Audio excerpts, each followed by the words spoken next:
बिस्मिल्लाहिर्रहमानिर्रहीम अस्सलामु अलैकुम वरहमतुल्लाहि वबरकातुहू। चीन के डिफेंस मिनिस्टर की जानिब से यूरोप के हंगामी दौरे के नतीजे में अहम खबरें निकल कर आ रही हैं। अमेरिका ने चीन पर इल्जाम लगाया है कि वो साउथ चाइना सी में जंग छेड़ने की तैयारी कर रहा है, जबकि जापान भी मुतहर्रिक हो चुका है। इंडोनेशिया के साथ हथियारों के सौदे हो रहे हैं। फिलिपीन के जंगी जहाजों ने चीन की जंगी कश्तियों पर परवाजें भी की हैं, जिस पर मजीद कशीदगी पैदा हो रही है। साथ ही ग्लोबल टाइम्स का कहना है कि अगर साउथ चाइना सी में कार्रवाई होती है तो चाइना जरूर जवाबी हमला करेगा। चीन की जानिब से बमबार तैयारों को स्टैंड बाई पर रखा जा रहा है ताकि ताइवान में गैर मुल्की अफवाज की आमद को रोका जा सके। नेशनल इंटरेस्ट के मुताबिक अमेरिका के दिफाई हल्के खदशा जाहिर कर रहे हैं कि इन पर चाइना इलेक्ट्रोमैग्नेटिक स्पेक्ट्रम के जरिए हमला कर सकता है, जबकि चीनी वजीर दिफा ने दौरा यूरोप में अहम पैगाम दिया है कि अमेरिका के ट्रैप में यूरोप मत आए। अमेरिका यूरोप और चाइना का टकराव चाहता है। इसी तरह चीन का कहना है कि वो अपनी नेवी के लिए 4th जनरेशन स्टेल्थ तैयारे तैयार करने जा रहा है। इसके साथ ही माहिरीन का कहना है कि कश्मीर और अफगानिस्तान का इशू एक बनता जा रहा है। मसला अफगानिस्तान अब मसला कश्मीर के साथ लिंक होता जा रहा है, जबकि सऊदी एयरफोर्स की पाकिस्तान आमद के बाद सऊदी वली अहद मोहम्मद बिन सलमान ने इमरान खान को फ़ोन करके सऊदीया आने की दावत दी है, जबकि पाकिस्तान नेवल शिप्स दोहा पहुंच चुकी हैं। चीन और पाकिस्तानी हुक्काम के मिडल ईस्ट के दौरों के बाद मामलात किस जानिब जाते जा रहे हैं? क्या सऊदीया चीन के कैंप में जा रहा है?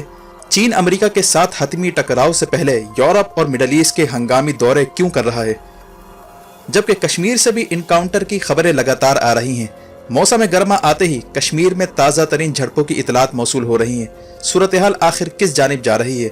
मजीद तफसीलात में जाने से पहले असलिया टीवी को सब्सक्राइब करते हुए बेल आइकन पर क्लिक करें ताकि हर आने वाली वीडियो का नोटिफिकेशन आपको बर वक्त मिल सके। नाज़रीन कराम, मौसम गर्मा आते ही एशिया से लेकर मिडल ईस्ट तक मुख्तलिफ फ्रंट्स खोलते जा रहे हैं। हाल ही में पाकिस्तान ने भी मुख्तलिफ अंदाज से फौजी एक्टिविटी में इजाफा कर दिया है। चीनी वजीर खारजा और पाकिस्तान के फौजी हुक्काम की अरब ममालिक के मुसलसल दौरों के बाद सूरत हाल अब बदलती जा रही है। सऊदीया ने बिलाखिर चीन और पाकिस्तान के कैंप में आने का फैसला कर लिया है। इसी तरह सऊदीया ने तुर्की से मुसल्ला ड्रोन तैयारों का भी मुआहदा कर लिया है, जबकि न्यूजीलैंड ने अफगानिस्तान से फौज निकालने का ऐलान कर दिया है। न्यूजीलैंड चीन के खिलाफ अमरीकी अलायंस का हिस्सा नहीं बनने जा रहा, जबकि इसके साथ ही न्यूजीलैंड ने सऊदीया और यूएई को हथियार फरोख्त करने का ऐलान किया है, वो भी ऐसे वक्त के जब जो बाइडन ने यमन जंग की पादाश में सऊदीया और यूएई को असले की फरोख्त पर पाबंदी लगाने का ऐलान किया था। इन्हीं डेवलपमेंट के साथ ही सऊदी एयरफोर्स के अहलकार फिजाई मशकों के लिए गुज़िश्ता दिनों पाकिस्तान पहुंच जाते हैं, जहां मिस्र, उर्दन, बहरीन, यूएई समेत कई अरब ममालिक भी फिजाई मशकों में हिस्सा ले रहे हैं। जबकि चीन की जानिब से मिडल ईस्ट में एक और deal of the century plan लाया जा रहा है, जिसे 5 पॉइंट एजेंडा भी कहा जा रहा है। इसके तहत फलस्तीन और इसराइल के वफूद को बीजिंग में तलब किया जा रहा है, जहां दोनों के दरमियान सालिसी की कोशिश की जाएगी और मिडल ईस्ट का सिक्योरिटी प्लान भी पेश किया जाएगा। यानी अमेरिका के डील ऑफ द सेंचुरी की बजाय चीन अपना डील ऑफ द सेंचुरी ला रहा है, जिसके बाद अमेरिका की पोजीशन खित्ते में मजीद सुकड़ने जा रही है। इसके साथ साथ चीनी वजीर दिफा यूरोप के फैसला कुन दौरे कर रहे हैं। ये दौरा 26 मार्च से शुरू हुआ था, जिसमें हंगरी, ग्रीस, शुमाली मकदूनिया, सर्बिया शामिल हैं। ग्रीस और शुमाली मकदूनिया के दरमियान तारीखी लड़ाइयाँ भी हो चुकी हैं। चीन इनके साथ अब स्ट्रेटेजिक एग्रीमेंट करके इन्हें अपने साथ मिलाने की कोशिश कर रहा है। चीन ने यूरोप के दौरे के बाद नेटो को पैगाम दिया है कि अगर तुम हमारे घर यानी साउथ चाइना सी आओगे तो हम तुम्हारे घर यानी यूरोप में दाखिल हो सकते हैं। और टिट फॉर टैट के तहत चीन एशिया में जंग का बदला बहरे रूम में ले सकता है। सूरत हाल इस वक्त कुछ यूं है कि एक जानिब मिडल ईस्ट के ममालिक पाकिस्तान के थ्रू चाइना के साथ इंगेज हो रहे हैं। यूरोपीय ममालिक में तुर्की का अहम रोल है। तुर्की के जरिए चाइना बहरे रूम में पड़ाव डालने की कोशिश कर रहा है, जबकि रूस ने ईस्टर्न मेडिटेरेनियन सी यानी सीरिया के करीब नेटो जहाज़ों की निगरानी शुरू कर दी है। और यूके की रॉयल एयरफोर्स ने हाल ही में बयान जारी किया है कि इसके जहाज़ों पर रूस ने इलेक्ट्रॉनिक हमला करके GPS सिग्नल जाम कर दिया था। यह हमला ऐसे वक्त रिपोर्ट हुआ जब रूस के वजीर खारजा सरगई लारोफ चाइना पहुंचे थे, जहां उन्होंने चीन के साथ मिलकर वेस्ट के खिलाफ मुश्तरका तौर पर लड़ाई लड़ने का ऐलान किया था, जिसमें करेंसी वॉर से लेकर दिफाई ताल्लुकात शामिल हैं। यानी इस वक्त चाइना वर्सेस अमेरिका और इनके इत्तेहादियों के दरमियान सफ़बंदियाँ शुरू हो चुकी हैं। जबकि ताइवान की डिफेंस मिनिस्ट्री का यह भी कहना था कि 20 से ज़ायद जंगी जहाज़ ताइवान की फ़िज़ाई हदूद में दाखिल हुए थे। चीन के बमबार तैयारों की मुसलसल परवाजें ताइवान के करीब जारी हैं। इस मौके पर चीन का बयान आया है कि PLA ने जो बमबार तैयारे ताइवान के करीब रवाना किए थे, इसका मकसद गैर मुल्की जारियत को रोकना था। चीन का यह भी कहना है कि बमबार तैयारों के अलावा 10 के करीब J-16 फाइटर तैयारे और 8 सबमरीन भी ताइवान के करीब भेजी जा चुकी हैं।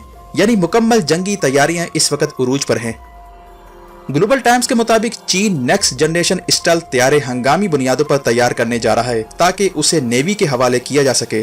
रिपोर्ट के मुताबिक मजीद बहरी बेड़ों और स्टेल्थ तैयारों पर भी काम जल्द शुरू किया जा रहा है ताकि चीन की नेवी को इंडिपेंडेंट बनाया जा सके।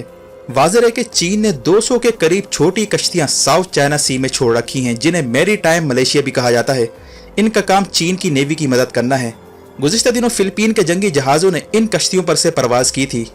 उसे अंदेशा था कि ये कश्तियां किसी खास मकसद से फिलिपीन की जानिब बढ़ रही हैं। चीन का कहना है कि ये कश्तियां फिशिंग बोट हैं जो माहीगीरी का काम करती हैं, लेकिन खित्ते के दीगर ममालिक का दावा है कि ये कश्तियां चीन की जासूसी के लिए इस्तेमाल होती हैं, जिनका नेटवर्क अब पैसिफिक एशिया में वसी तर हो रहा है। इसी अवस्था में जापान के मौजूदा वजीर आज़म, जिन्हें उस वक्त तैनात किया गया था जब साबिक वजीर आज़म शिंजो आबे ने अमरीकी मिसाइल सिस्टम लेने से इनकार करते हुए इस्तीफा दिया था, जबकि सरकारी सतह पर वजह इनकी बीमारी बताई गई थी। अब मौजूदा जापानी वजीर आज़म इंडोनेशिया के साथ मिलकर मिलिट्री डील शुरू करने का प्रोग्राम बना रहे हैं, जबकि अमेरिका ने इंडिया को बेका एग्रीमेंट के तहत सेंसिटिव डेटा फराहम करने का इंदिया दिया है। इतलात के मुताबिक भारत का खलाई इदारा इसरो नासा से राब्ता करके सैटेलाइट नेविगेशन, अर्थ ऑब्जर्वेशन और क्रिटिकल टेक्नोलॉजीज के लिए मदद मांग रहा है। और कहा तो ये जा रहा है कि मौसमियाती तब्दीली को परखने के लिए ये डेटा शेयरिंग हो रही है, लेकिन हकीकत यही है कि ये डेटा शेयरिंग स्ट्रेटेजिक मकासद के लिए इस्तेमाल की जाएगी ताकि चीन, पाकिस्तान समेत दीगर ममालिक की अहम तनसीबात की हाई रेजोल्यूशन इमेजेस हासिल की जा सकें। पाकिस्तान ने फौरी तौर पर मिलिट्री हार्डवेयर और मिसाइल सिस्टम को GPS से हटा दिया है और तुर्की और पाकिस्तान ने स्पेस टेक्नोलॉजी पर काम तेज कर दिया है। चीन ने भी डिसरप्टिव टेक्निक्स और इलेक्ट्रोमैग्नेटिक स्पेक्ट्रम पर काम तेज कर दिया है। पाकिस्तान हाइपरसोनिक मिसाइलों को जल्द तैयार करना चाहता है। चीन और पाकिस्तान के दरमियान डेटा शेयरिंग मुआहदे के तहत चीन टेक्निकल डेटा पाकिस्तान को फराहम करने का पाबंद है, जिससे इंडिया परेशान है। इस सूरत-ए-हाल में रूस ने म्यांमार पर भी हाथ रख दिया है। रूस ने बयान दिया है कि म्यांमार की फौजी हुकूमत के साथ वो ताल्लुकात बढ़ाना चाहता है, जबकि म्यांमार वो मुल्क है जो रेयर अर्थ यानी नायाब धात चाइना को एक्सपोर्ट करता है। और म्यांमार और चीन के दरमियान सीमेक यानी चाइना म्यांमार इकोनॉमिक कॉरिडोर के नाम से प्रोजेक्ट भी चल रहा है। ऐसी सूरत में तन्हाई का शिकार म्यांमार को फौजी इमदाद के बदले चीन और रूस इसकी सरजमीन इस्तेमाल करने का मुआहदा कर सकते हैं। अमेरिका ने यह भी खदशा जाहिर किया है कि चीन गैर रिवायती हथियार यानी इलेक्ट्रोमैग्नेटिक वेपन और डिसरप्टिव टेक्निक का इस्तेमाल कर सकता है। अमेरिकी डिफेंस एक्सपर्ट का कहना है कि अमेरिकी फौज को हर सूरत इलेक्ट्रोमैग्नेटिक स्पेक्ट्रम के खिलाफ मनसूबा बंदी करनी चाहिए, क्योंकि अमेरिका के मुखालिफिन ने गुज़िश्ता 30 सालों में अमेरिका की तमाम चालों से वाकफियत हासिल करने के बाद ऐसी टेक्नोलॉजीज में सरमायाकारी कर रखी है जिससे कम्युनिकेशन सिस्टम ब्लॉक किया जा सकता है। रिपोर्ट के मुताबिक जब अमेरिका अफगानिस्तान, इराक में गुज़िश्ता 20 साल से जंग में मसरूफ था, तो चीन और रूस ने इस मौके से फ़ायदा उठाते हुए अपनी जंगी सलाहियत में इजाफा किया और इलेक्ट्रोमैग्नेटिक स्पेक्ट्रम, साइबर और इलेक्ट्रॉनिक वॉरफेयर डोमेन में काफ़ी पेशरफ्त की है। जबकि इलेक्ट्रोमैग्नेटिक को स्ट्रेटेजिक असासा करार देते हुए ये भी कहा गया कि ये जंग लड़े बगैर जंग जितवाने की अहलियत रखता है। वाज़ेह है कि चीन और रशिया ने 2015 में स्ट्रेटेजिक फोर्स तश्कील देकर इस पर काम शुरू कर दिया था। ये भी कहा जा रहा है कि अगर चीन ने गैर रिवायती हथियार यानी इलेक्ट्रोमैग्नेटिक फील्ड को अमेरिका के खिलाफ वेपनाइज करने की कोशिश की तो अमेरिका के पास बचाव का कोई रास्ता नहीं है। यही वजह है कि अफगानिस्तान में अमेरिकी फ़ौज के मुस्तकबिल पर सवालिया निशान लग चुका है, क्योंकि अब रिवायती फ़ौज का किरदार बहुत महदूद हो चुका है। CIA ने हाल ही में जो बाइडन को वार्निंग दी है कि फ़ौज निकालते ही तालिबान काबुल पर टेक ओवर कर सकते हैं। इसलिए जितना जल्दी हो तालिबान और हुकूमत के दरमियान पावर शेयरिंग मुआहदा करके फ़ौज को यहाँ से निकाला जाए। अगर अमेरिका फ़ौज नहीं निकालता तो इसे रूस और चाइना की मुखासमत का भी सामना करना पड़ सकता है और काफ़ी सारे प्लेयर यहाँ कूद सकते हैं। चीन ने पहले ही कह रखा है कि अमेरिका अफगान सरजमीन को चीन के खिलाफ यूज़ करना चाहता है। मौजूदा सूरत हाल में चीन किसी भी सूरत अमेरिका को रियायत नहीं देना चाहता और फाइनल बैटल से पहले मशरिक़ वुस्ता और यूरोप के दौरे करके इन्हें मुमकिन तसादुम से दूर रहने का मशवरा दे रहा है। और ऐन मुमकिन है कि चीन मशरिक़ वुस्ता में अमन के क़याम के लिए एक नए मंसूबे का ऐलान करे, जिसे डील ऑफ द सेंचुरी का मुतबादिल भी कहा जा सकता है, जिसके बाद एक नई सफ़बंदी खित्ते में देखने को मिल सकती है। वीडियो देखने का शुक्रिया। अपना और गिरदोनवाह के लोगों का ख्याल रखें। फ़ी अमानिल्लाह।